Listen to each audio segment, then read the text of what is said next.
ॐ अज्ञानतिमिरान्धस्य ज्ञानाञ्जनशलाकया चक्षुरुन्मिलितं येन तस्मै श्रीगुरवे नमः। वाञ्छाकल्पतरुभ्यश्च कृपा सिन्धुभ्येव च पतितानां पावनेभ्यो वैष्णवेभ्यो नमो नमः। नमो महावदन्याय कृष्ण प्रेम प्रदायते कृष्णाय कृष्ण चैतन्य नाम्ने गौरत्विषे नमः। हे कृष्ण करुणा सिंधो दीनबंधो जगत्पते गोपेश गोपिका कांत राधा कांत नमोस्तुते। तप्त कांचन गौरांगी राधे वृंदावनेश्वरी वृषभानुसुते देवी प्रणमामि हरिप्रिये। वृंदायै तुलसी देव्यै प्रियायै केशवस्य च कृष्ण भक्ति प्रदे देवी सत्यवत्यै नमो नमः। श्री कृष्ण चैतन्य प्रभो नित्यानंद श्री अद्वैत गदाधर शिवासादि गौर भक्त वृंद। हरे कृष्ण कृष्ण कृष्ण हरे हरे, हरे राम राम राम हरे हरे। हरे कृष्णा। सर्वप्रथम मैं अपने गुरुपाद पद्म ओम विष्णुपाद अष्टोत्तर शत श्री श्रीमद् भक्तिवेदांत माधव गोस्वामी महाराज के चरण कमलों में अनंत कोटि दंडवत प्रणाम ज्ञापन करता हूं। हम लोग श्रीमद् भगवद गीता के 8वां अध्याय श्रवण कर रहे हैं। उसमें हमारा अंतिम श्लोक जो 28वां श्लोक है, उसमें भगवान अब बता रहे हैं कि जितने भी वेदों के अंदर जो क्रियाएं बताई गई हैं, जो अनेक प्रकार के नैमित्तिक धर्म बताए गए हैं, उन सब का अतिक्रमण करके तुमको क्या करना है? भगवान का ही भजन करना है तुम्हें, तभी तुमको वो परम स्थान प्राप्त होगा।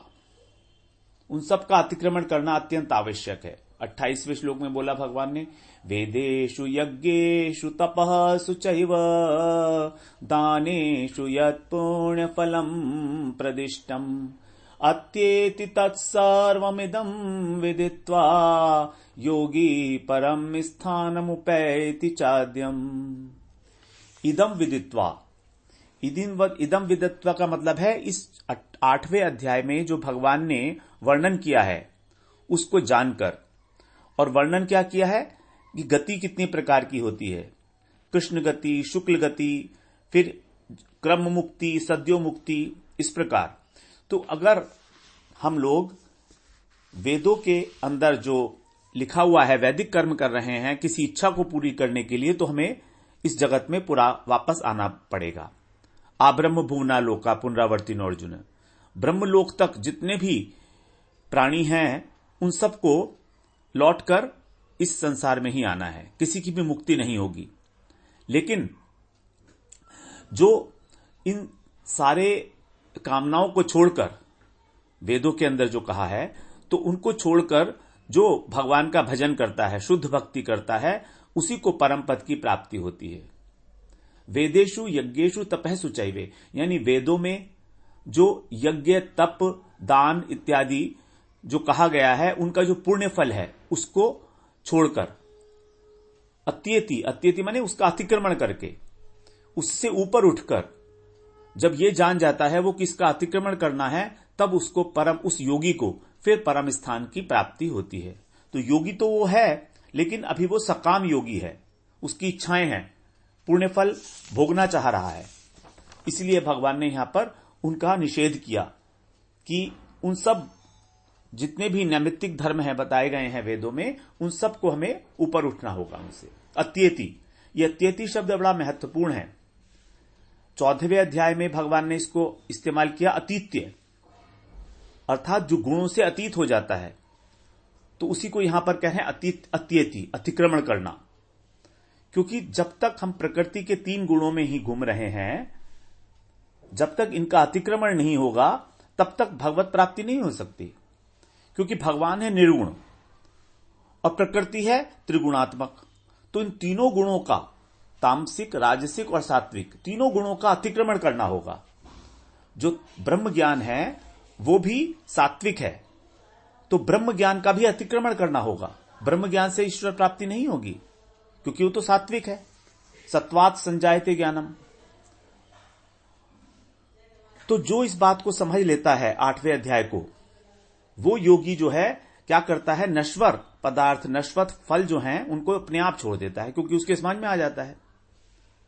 तो इस श्लोक की विशेषता यही है कि किस प्रकार से एक जो योगी है वो वर्णाश्रम धर्म के अंदर जो कर्तव्य बताए गए हैं, यज्ञ करना, दान करना, तप करना, उनके प्रति भी उदासीन हो जाता है।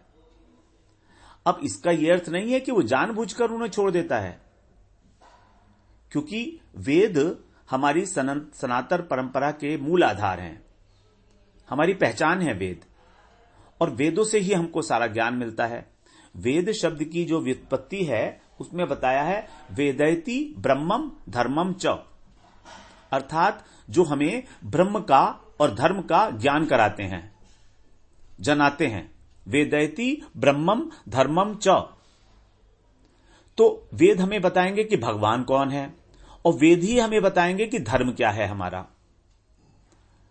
वेद ही हमें बताएंगे कि धर्म क्या है। और धर्म दो प्रकार के, नित्य धर्म और नैमित्तिक धर्म, इन दोनों ही धर्मों का वेद के अंदर चर्चा की गई है। लेकिन नित्य धर्म क्या है और नैमित्तिक धर्म क्या है? नित्य धर्म है भगवान का, हमारी आत्मा क्या है, नित्य है, और हमारा शरीर अनित्य है।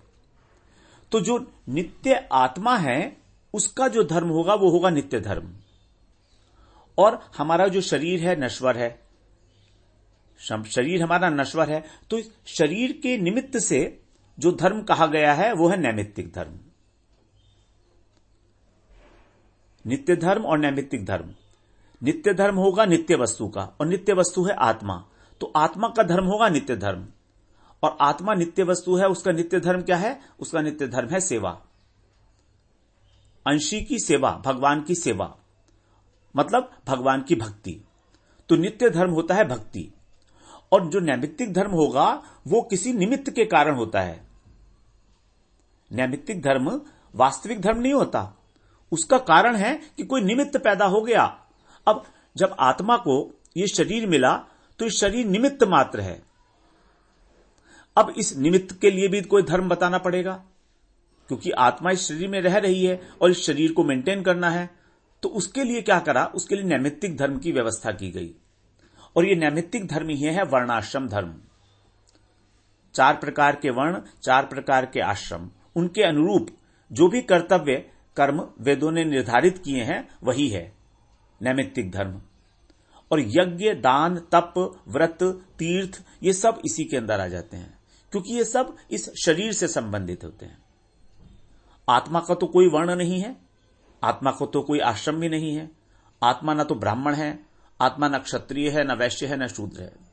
आत्मा न ब्रह्मचारी है, न गृहस्थ है, न वानप्रस्थी है, और न सन्यासी है। आत्मा इन सब से निर्लिप्त है। इसलिए आत्मा का धर्म है नित्य धर्म, और शरीर का धर्म है नैमित्तिक धर्म, अर्थात वर्णाश्रम धर्म।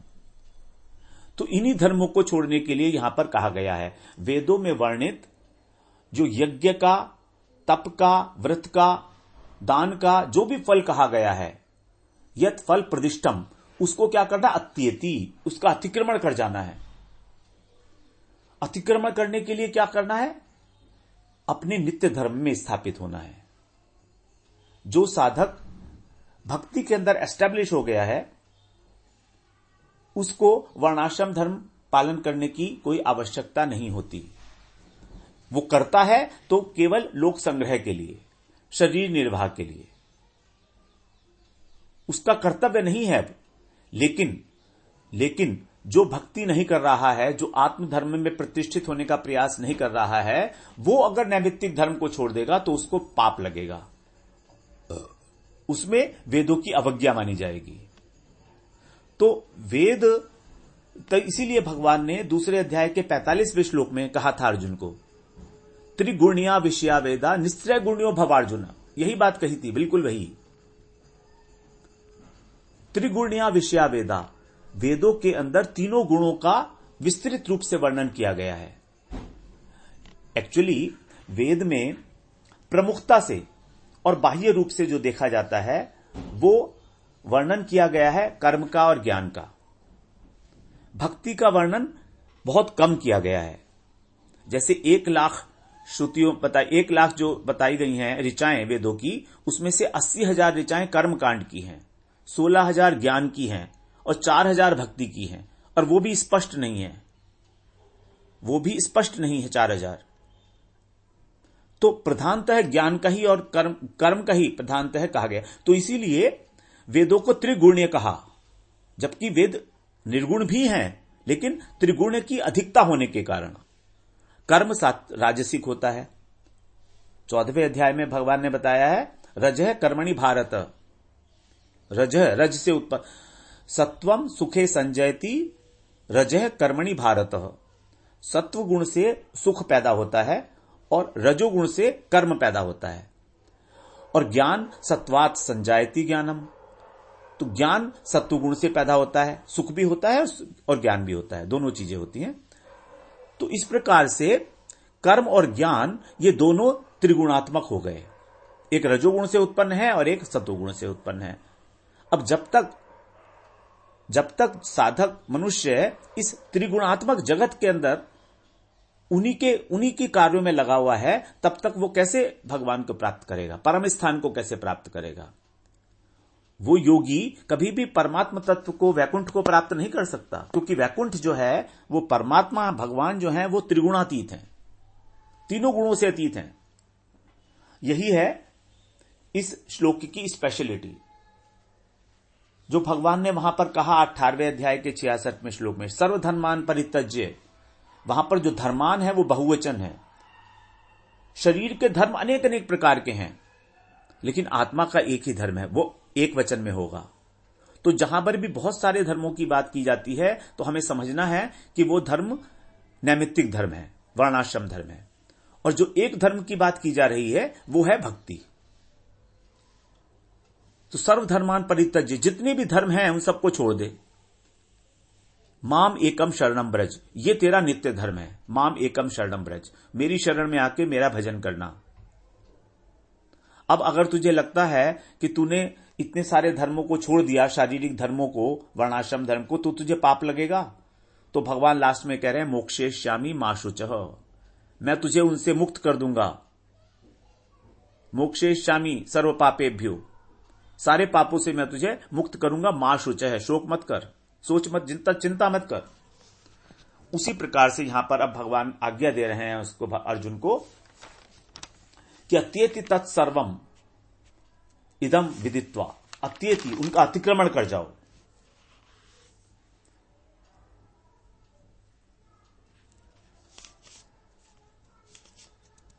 अतिक्रमण करना, अतिक्रमण कर जाओ का मतलब है अतिक्रमण हो जाए अपने आप। अतिक्रमण होना और अतिक्रमण करना ये दोनों अलग अलग बातें हैं। जब हम करते हैं तो इसका मतलब है कि अभी हम आत्मधर्म में पूर्णतः प्रतिष्ठित नहीं हुए, बीच में ही हमने कर्म करना छोड़ दिया। बीच में ही कर्म करना छोड़ेंगे तो उसका हमको फल मिलेगा, निगेटिव फल मिलेगा हमको। अब शास्त्र के अंदर भी जो कार्य, विहित कार्य है, उन्हीं को करना है। शरीर के लिए भी नैमित्तिक धर्म भी जो करना है वो वही काम करने हैं जो वैदिक उसमें, वेदों में, शास्त्रों में कहे गए हैं। निषिद्ध कर्म को नहीं करना है। तो अगर हम शास्त्र विधि से कर्म करते हैं तो यह है ऊर्ध्वगति का मार्ग। ऊर्ध्वगति मतलब स्वर्गलोक से लेकर ब्रह्मलोक तक की प्राप्ति होगी। निषिद्ध कर्म करते हैं तो अधोगति का मार्ग हो गया। लेकिन इनसे जो परे है, जो इनसे अतीत है, जब हम इन दोनों का अतिक्रमण कर जाते हैं, वही है शुद्ध मार्ग और भक्ति मार्ग। तो ऊर्ध्व गति का जो मार्ग है वो प्रवृत्ति का मार्ग है। प्रवृत्ति का मतलब पुण्य कर्म करना। इससे क्रम मुक्ति होगी, क्रम मुक्ति भी होगी और पुनरावृत्ति, दोनों चीजें होंगी। अगर उद्देश्य हमारा मोक्ष का है तो क्रम मुक्ति हो जाएगी, और उद्देश्य हमारा भोगने का है ब्रह्मलोक तक के सुख, तो पुनरावृत्ति होगी। दोनों बातें होंगी इससे। यह है प्रवृत्ति का मार्ग, और भक्ति का मार्ग इससे बिल्कुल अतीत है। तो जब इन सब का रहस्य अच्छी प्रकार से तत्व पूर्वक जान लिया जाएगा कि किसके क्या फायदे हैं और क्या किसके नुकसान हैं, तभी तो हम ये निश्चय कर पाएंगे कि हमें क्या करना है। हमें भगवान का सतत स्मरण करना है। तस्मात् सर्वेषु कालेषु मामनुस्मर युद्ध च। भगवान का स्मरण करना है, हमेशा भजन करना है, तो हमें पता होना चाहिए कि क्या ऑप्शंस हैं और दूसरे, वो हमें नहीं करने हैं। तो स्मरण करने में भी स्मरण की जो प्रधानता है, और युद्ध च में गौण है। युद्ध मतलब नैमित्तिक कर्म है, जो वेदों में कहा है कि भाई एक क्षत्रिय को युद्ध करना चाहिए, इसलिए वो युद्ध कर रहा है। अब भगवत स्मरण से सभी प्रकार के संस्कार पुराने नष्ट हो जाते हैं। ये एक बड़ी आश्चर्य की बात है। हमारे पूर्व जन्मों के संस्कार, संचित कर्म जो हैं, जो अभी पड़े हुए हैं इस जीवन में, जिन्हें भुगतना भी नहीं है, वो भी भगवान 10वें अध्याय में बोल रहे हैं, 22वें श्लोक में, 26वें उसमें, न मय्यावेशत धियाम कामः कामाय कल्पते भर्जिता क्वथिता धाना प्रायो बीजाय नेशते। न मय्यावेशित ध्याम, जिसकी बुद्धि मुझ में आवेशित है उसको कर्म का संस्कार नहीं बनता। और जो पहले के पड़े हुए हैं और ये वाले जो अभी बने हैं, ये क्यों नहीं बनता, इसका कारण बताएं। भर्जिता क्वथिता धाना, जैसे चावल के दाने को अगर उबाल दिया जाए या भून दिया जाए, भर्जिता भूनना, तो भून दिया जाए, या क्वथिता माने उबाल दिया जाए, तो उसका बीज नष्ट हो जाता है। उसी प्रकार भगवान के स्मरण से हमारे कर्म का जो बीज है, जो संस्कार पड़ना था, वो नहीं बनेगा।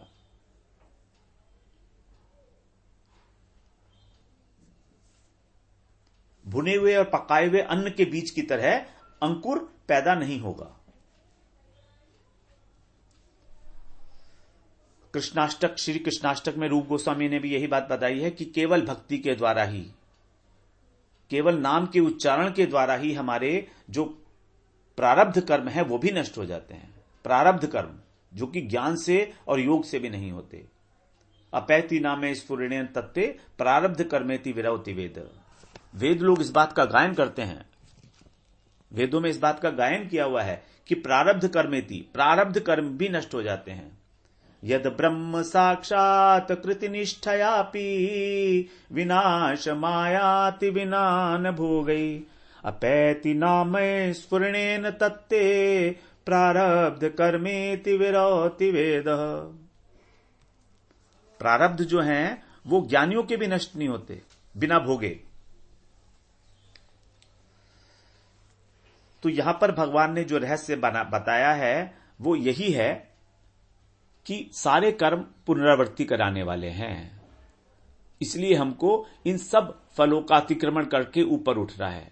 अब अर्जुन ने यदि पूछे ठीक है लेकिन ऊपर कैसे उठे, तो कह रहे हैं इदम विदित्वा, इस बात को जान लो, मैंने तुम्हें जो बताया है 7वें अध्याय में बताया, 8वें में भी बता रहा हूं तुमको शुद्ध भक्ति क्या होती है।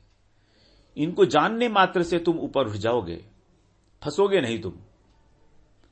फिर क्या करोगे तुम? योग में स्थित निरंतर मेरा स्मरण, निरंतर स्मरण तुम्हारा हो पाएगा। अब यहां पर फल भी बता रहे हैं भगवान क्या होगा। स्मरण करेंगे तो फल क्या मिलेगा, वो बता रहे हैं आद्यम परम स्थानम उपैति। आद्यम और परम स्थानम, स्थान के दो विशेषण हैं, आद्य और परम, उसको प्राप्त करोगे। तुम्हें वो स्थान प्राप्त होगा जो सबका आदि है।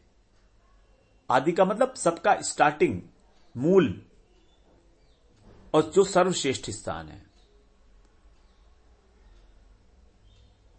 परम तो पहले भी भगवान कह रहे हैं, परम पद मिलेगा, परम स्थान मिलेगा, परम शांति मिलेगी, लेकिन आदि शब्द जो है वो कहीं पर नहीं लगाया है भगवान ने पहले। आद्यम, तो आद्यम विशेषण के द्वारा यहां पर उस स्थान का अप्राकृत्व सूचित हो रहा है। वो अब प्राकृत तत्व नहीं रहा, प्राकृत नहीं रहा वो स्थान भगवान का। जैसे कृष्ण स्वयं भगवान है, उनका धाम जो है वो भी स्वयं धाम है। भगवान का, कृष्ण का जो धाम है, क्योंकि कृष्ण अवतारी पुरुष हैं, कृष्ण अवतारी हैं, मेन अवतारी, पुरुष नहीं कह सकते, मेन अवतारी हैं कृष्ण। स्वयं भगवान जिन्हें कहा है कृष्णस्सु भगवान स्वयं, तो उनका जो धाम है वो भी स्वयं धाम है, मतलब वो धाम भी आदि है। जैसे पुरुष आदि है भगवान, आदि पुरुषम गोविंदम आदि पुरुषम तम हम नमानि, उसी प्रकार से उनका जो धाम है वो भी आदि धाम है, सबका स्रोत है। तो उस स्थान की प्राप्ति होगी। और कृष्ण का जो धाम है, गोलोक धाम है, उसको कहा गया है अप्राकृत धाम।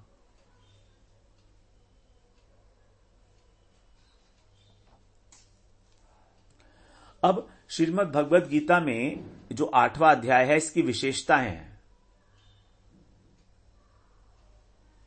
इसकी बहुत अधिक विशेषता है।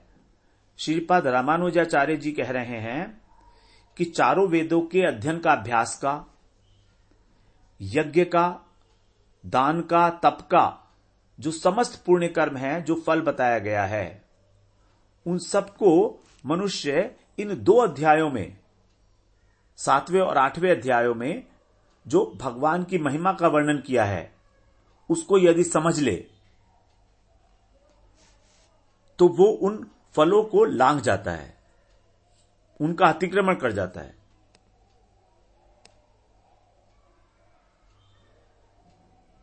रामानुजाचार्य की स्तुति वो है, ये इसका अनुवाद है इस श्लोक का, कि चारों वेदों के अभ्यास का, वेदेषु यज्ञेषु तपस्सु चैव, यज्ञ का, तप का और दान का जो भी पुण्य कर्म बताया गया है, तो उन सबको मनुष्य लांघ जाता है जब वो 7वें और 8वें अध्याय में वर्णित भगवान का जो रहस्य है। भगवान क्या कह रहे हैं, मैं परम भावम जानंतो, मेरा जो परम भाव है, क्या है परम भाव भगवान का, अजम अव्ययम, भगवान अजन्मा है, भगवान अव्यय है। जो इतना मात्र जान जाता है वो सारा का सारा जितने फल हैं उसके ऊपर उठ जाता है। और इसके अतिरिक्त जब वो जान जाता है तो उसको इतना अधिक आनंद, इतना अधिक सुख मिलता है कि अन्य सभी सुखों को वो तृणवत समझने लगता है। तृणवत, जैसे कुछ भी नहीं है। वास्तव में अतिक्रमण का एक ही रास्ता है, जब हमको उससे अधिक सुख मिलने लगे। परम दृष्ट्वा निवर्तते, भगवान ने पहले दूसरे अध्याय में बताया, परम दृष्ट्वा निवर्तते। हम जो किसी भी चीज को छोड़ते हैं, निकृष्ट वस्तु को ही छोड़ सकते हैं जब हमको उससे परम, उससे श्रेष्ठ वस्तु मिल जाती है।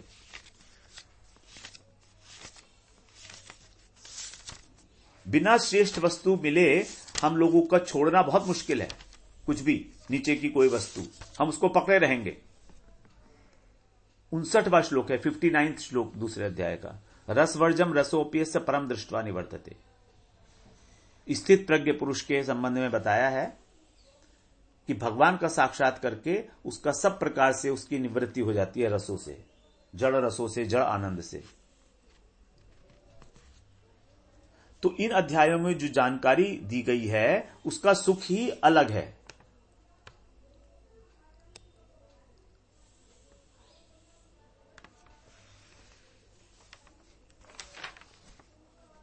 बताते हैं, एतत् वेदेन सुखातिरेकेण तत्सर्वम तृणवत मन्यते।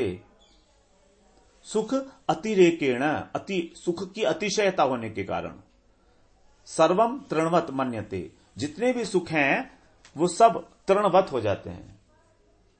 अब जैसे भोग करने से सुख मिलता है, एक बच्चा है उसके पास अगर आप 2000 रुपए का नोट रख दो तो उसे क्या कोई सुख मिलेगा? नहीं मिलेगा। अगर उसकी जीभ पर एक टॉफी रख दो तो उसको बहुत सुख मिलेगा। थोड़ा बड़ा होने पर उसे 2000 के नोट में सुख दिखने लगेगा। चाहे दिन भर उसे खाना मत दो, वो happy, he will become happy कि 2000 रुपए मिल गए आज। खाना ना मिले कोई बात नहीं है। अब जब उससे बड़ा होगा तो और ऊंची कुर्सी मिलेगी उसको, अब कुर्सी चाहिए उसको अध्यक्ष बनना चाहिए, तो अब उसको 2000 क्या 10,000 भी दे दोगे तो उसे कोई फर्क नहीं पड़ता। अब उसे कोई फर्क नहीं पड़ता उसका। तो ऐसा लोभी व्यक्ति जो है, कभी धन में सुख मानता है, कभी अभिमान, कभी पद में मानता है, कभी स्त्री में, कभी पुत्र में। अभिमान का भी एक अलग सुख है अपना। जो सुबह मॉर्निंग वॉक करता है, एक्सरसाइज करता है, उसका भी एक अलग सुख है अभ्यास का। लेकिन असली सुख कहां है? असली सुख ना तो भोग में है, ना कर्म में है, ना कुर्सी में है, ना अभिमान में है, ना अभ्यास में है। यह असली सुख है हमारा अंदर, हमारी आत्मा के अंदर, सतचित आनंदमय। आत्मा क्या है? आनंदमय है, अर्थात आनंद से ही बनी हुई है, क्योंकि भगवान आनंदिक मात्रम है और भगवान का अंश होने के कारण वही आत्मा अणु रूप में अपने आनंदत्व में एस्टेब्लिश्ड है। लेकिन हम अभी उसको नहीं पहचान पा रहे, क्योंकि उस आत्मा के ऊपर जो आवरण पड़े हुए हैं, शरीर, स्थूल शरीर का और सूक्ष्म शरीर का, हम उसी में बंधे हुए हैं अविद्या के कारण। उस अविद्या को ही यहां पर भगवान कह रहे हैं इदम विदित्वा। उसको जान लो, उस ज्ञान को प्राप्त करो। इदम विदित्वा कि जो वास्तविक धर्म है, जो हमें वास्तविक आनंद की उपलब्धि करा सकता है, उस तत्व की खोज करो, उस तत्व का अन्वेषण करो। तत् विजिज्ञास्व तद ब्रह्म, उसी की जिज्ञासा करो, वही है ब्रह्म। यहां पर ब्रह्म शब्द का अर्थ भगवान ही है, क्योंकि हम भक्ति की बात कर रहे हैं यहां पर। और भक्ति के अंदर हमारा जो स्वरूप है वो है नित्य कृष्ण दास। इस बात को हमें निरंतर अभ्यास में लेना पड़ेगा और याद रखना पड़ेगा। और स्वरूप है हमारा कृष्णदास होते हुए भी हमारा जो वास्तविक स्वरूप है सच्चित आनंद। क्योंकि कृष्ण की सेवा तभी हो सकती है जब हम अपने स्वरूप को पहचान लें। अगर हम जड़ हैं तो हम भगवान की सेवा कैसे कर सकते हैं? चिन्मय भगवान की। भगवान चिन्मय तत्व हैं और हम जड़ हैं, अगर हम अपने को शरीर मानते हैं। तो भगवान की सेवा शरीर से होती तो है, लेकिन उसमें इंपॉर्टेंट होना है भाव, और भाव होता है हृदय में। और हृदय हमारा कलुषित है। जब हमारा हृदय शुद्ध हो जाएगा तो वही भाव शुद्ध होते चले जाएंगे, और तब भगवान हमारी सेवा को स्वीकार कर लेते हैं। हमारी जो सेवा प्रवृत्ति है भगवान के प्रति, वो जागती भी तभी है जब हमारा हृदय शुद्ध होने लगता है, परिमार्जित होने लगता है। चेतो दर्पण मार्जनम, चित्त की मार्जन होने से ही हमारा हृदय साफ होता है, हमारी अविद्या की ग्रंथि दूर होती है। तभी हम लोग इन तीनों गुणों का और सभी धर्मों का अतिक्रमण करके नित्य धर्म के अंदर, भागवत धर्म के अंदर, वैष्णव धर्म के अंदर, आत्म धर्म के अंदर एस्टैब्लिश हो जाते हैं, और तब हम भगवान की साक्षात सेवा कर सकते हैं। तो हम लोगों ने इस प्रकार 8वां अध्याय आज समाप्त किया। अब हम इसका एक 8वें अध्याय का एक जो सार तत्व है उसको हम लोग कल श्रवण करेंगे, और फिर आगे 9वें अध्याय में प्रवेश करेंगे। वांछा कल्पतरुभ्यश्च कृपा सिंधुभ्य एव च पतितानां पावनेभ्यो वैष्णवेभ्यो नमो नमः।